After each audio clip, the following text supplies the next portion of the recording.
Okay, for the reflection questions for the lesson plan presentation.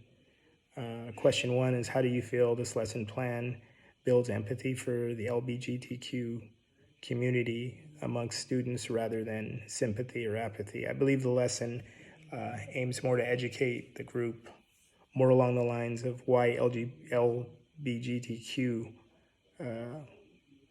community members should be treated equally.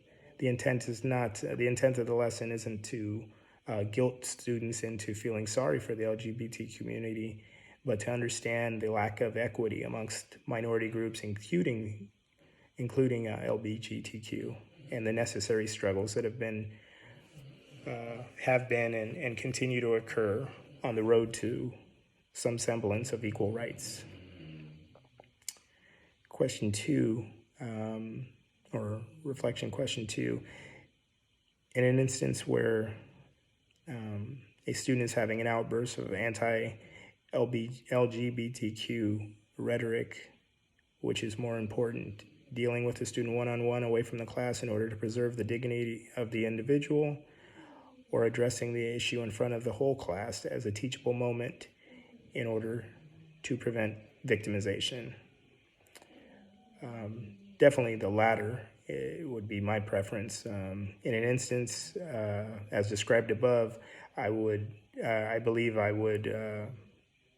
would be appropriate to address the situation in front of the group, as this is where it would have the best impact, in my opinion. Dealing with the student one-on-one away from the class would afford the individual a courtesy that they are not deserving of, in my opinion.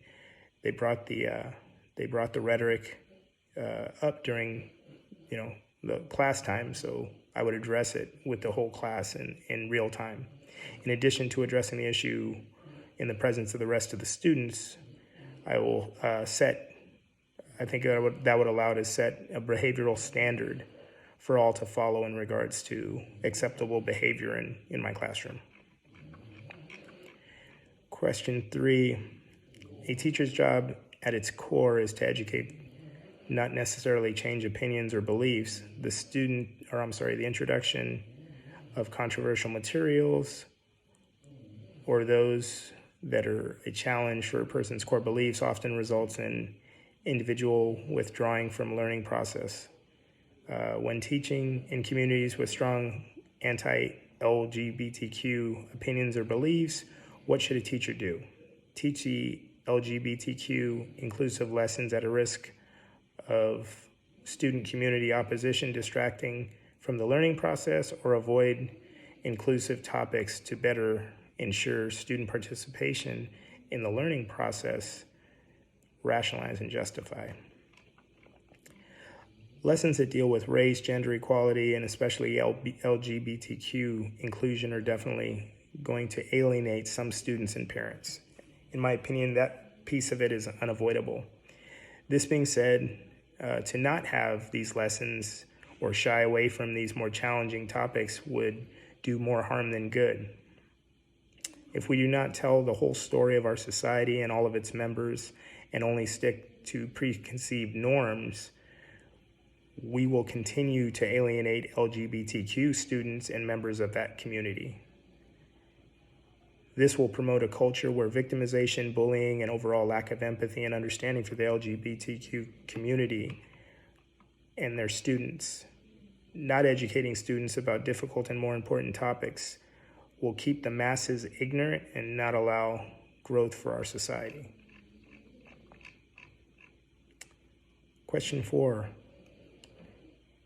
While you are in the process of preparing your lesson, you have an administrator come into the class or come in before class and tell you that they want to redact any LGBTQ inclusions for fear of causing problems for students or parents who share different beliefs about queer people. What do you feel the most appropriate response? Justify with empirical evidence. Hint, the law's on your side.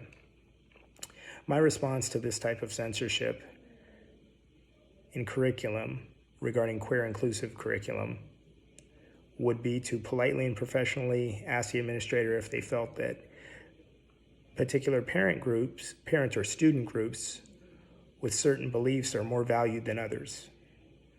For instance, if some parents or students have racist beliefs toward a particular ethnic group, would their feelings or beliefs be valued above that of the group who the racism is directed towards? I would draw a stark comparison with the administrator asking to remove the LGBTQ portion of the lesson. I would close with a reference to the state laws in California that prohibit exclusion of instruction of any group. Under California Education Code 51500, public schools can't provide instruction or sponsor activities that promote or reflect bias or discrimination against any person or on the basis of their sexual orientation, gender identity, gender expression, or gender. That concludes my presentation. Thank you.